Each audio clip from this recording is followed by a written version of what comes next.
Ang Philippine Bipar, hinarangan ng mga Chinese Coast Guard. Yan. So nag-aantay kami dito ng ayuda nila para sa amin. Dalawang Chinese po yan, guys. Yan ang isa.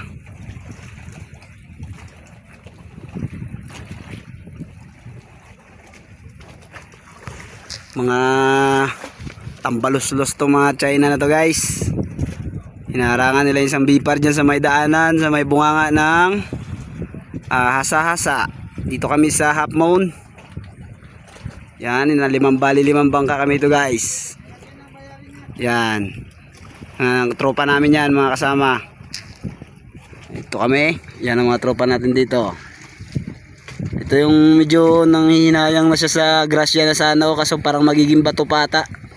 Yan, medyo malungkot. Ito kami, guys. Ito pa yung mga tropa namin na iba.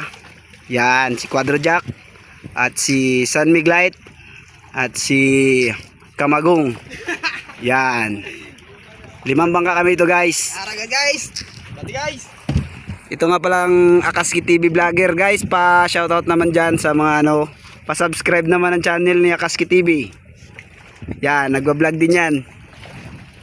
So ito binagawa ka ng video kasi para may katibayan kami na inaharangan kami dito sa Half Moon Shoal ng mga China Coast Guard.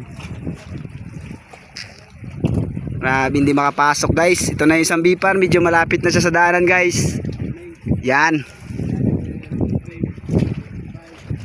madadaanan na, guys. Makakadaan na siya, guys. Medyo makakahingi na kami ng ayuda ng mga Philippine.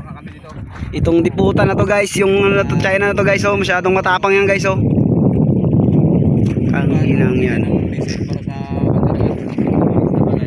Yan daw. Yan na yung China Coast Guard.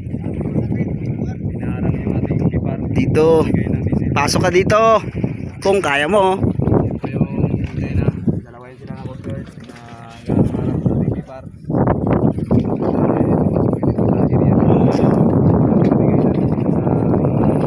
Napakahirap ng sitwasyon ng kalagayan dito sa West Philippine Sea, guys.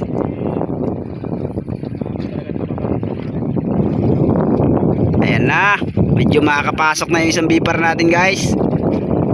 Yan. So marami kami nag-aabang sa kanila dito, mga 5 bangka kami, guys. Ayan yung mga tropa namin, guys, oh. Yan, medyo malayo at